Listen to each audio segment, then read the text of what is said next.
بسم اللہ الرحمن الرحیم۔ شروع خدا کا نام لے کر جو بڑا مہربان نہایت رحم والا ہے۔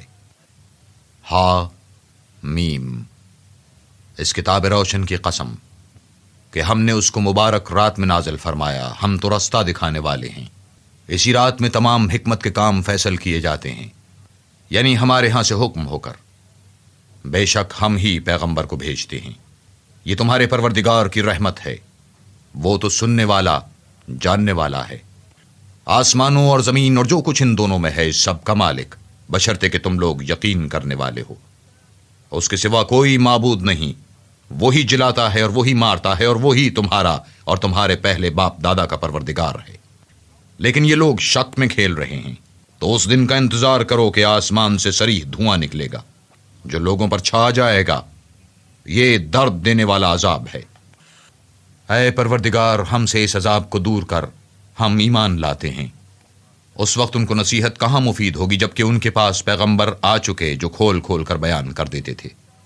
پھر انہوں نے ان سے منہ پھیر لیا اور کہنے لگے، یہ تو پڑھایا ہوا اور دیوانہ ہے، ہم تو تھوڑے دنوں عذاب ٹال دیتے ہیں مگر تم پھر کفر کرنے لگتے ہو۔ جس دن ہم بڑی سخت پکڑ پکڑیں گے تو بے شک انتقام لے کر چھوڑیں گے۔ اور ان سے پہلے ہم نے قوم فرعون کی آزمائش کی، اور ان کے پاس سے کالی قدر پیغمبر آئے جنہوں نے یہ کہا کہ خدا کے بندوں یعنی بنی اسرائیل کو میرے حوالے کر دو، میں تمہارا امانت دار پیغمبر ہوں، اور خدا کے سامنے سرکشی نہ کرو، میں تمہارے پاس کھلی دلیل لے کر آیا ہوں، اور اس بات سے کہ تم مجھے سنگسار کرو، اپنے اور تمہارے پروردگار کی پناہ مانگتا ہوں، اور اگر مجھ پر ایمان نہیں لاتے تو مجھ سے الگ ہو جاؤ۔ تب موسیٰ نے اپنے پروردگار سے دعا کی کہ یہ نافرمان لوگ ہیں۔ خدا نے فرمایا کہ میرے بندوں کو راتوں رات لے کر چلے جاؤ، اور فرعونی ضرور تمہارا تعقب کریں گے، اور دریا سے کہ خشک ہو رہا ہوگا پار ہو جاؤ، تمہارے بعد ان کا تمام لشکر ڈبو دیا جائے گا۔ وہ لوگ بہت سے باغ اور چشمے چھوڑ گئے، اور کھیتیاں اور نفیس مکان اور آرام کی چیزیں جن میں عیش کیا کرتے تھے۔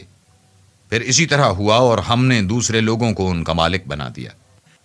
پھر ان پر نہ تو آسمان اور زمین کو رونا آیا، اور نہ ان کو مہلت ہی دی گئی، اور ہم نے بنی اسرائیل کو ذلت کے عذاب سے نجات دی، یعنی فرعون سے، بے شک وہ سرکش اور حد سے نکلا ہوا تھا۔ اور ہم نے بنی اسرائیل کو اہل عالم سے دانستہ منتخب کیا تھا، اور ان کو ایسی نشانیاں دی تھیں جن میں صریح آزمائش تھی۔ یہ لوگ یہ کہتے ہیں کہ ہمیں صرف پہلی دفعہ یعنی ایک بار مرنا ہے اور پھر اٹھنا نہیں، بس اگر تم سچے ہو تو ہمارے باپ دادا کو زندہ کر لاؤ۔ بھلا یہ اچھے ہیں یا تبا کی قوم، اور وہ لوگ جو تم سے پہلے ہو چکے ہیں، ہم نے ان سب کو ہلاک کر دیا، بے شک وہ گناہ گار تھے۔ اور ہم نے آسمانوں اور زمین کو اور جو کچھ ان میں ہے ان کو کھیلتے ہوئے نہیں بنایا، ان کو ہم نے تدبیر سے پیدا کیا ہے، لیکن اکثر لوگ نہیں جانتے۔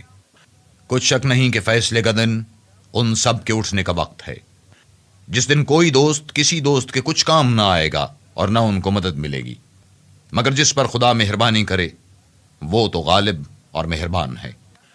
بلا شبہ تھور کا درخت گناہ گار کا کھانا ہے، جیسے پگھلا ہوا تانبا پیٹوں میں اس طرح کھولے گا جس طرح گرم پانی کھولتا ہے۔ حکم دیا جائے گا، اس کو پکڑ لو اور کھینچتے ہوئے دوزخ کے بیچوں بیچ لے جاؤ، پھر اس کے سر پر کھولتا ہوا پانی انڈیل دو کہ عذاب پر عذاب ہو، اب مزہ چکھ، تو بڑی عزت والا اور سردار ہے۔ یہ وہی دوزخ ہے جس میں تم لوگ شک کیا کرتے تھے۔ بے شک پرہیزگار لوگ امن کے مقام میں ہوں گے، یعنی باغوں اور چشموں میں، حریر کا باریک اور دبیز لباس پہن کر ایک دوسرے کے سامنے بیٹھے ہوں گے۔ وہاں اس طرح کا حال ہوگا، اور ہم بڑی بڑی آنکھوں والی سفید رنگ کی عورتوں سے ان کے جوڑے لگائیں گے۔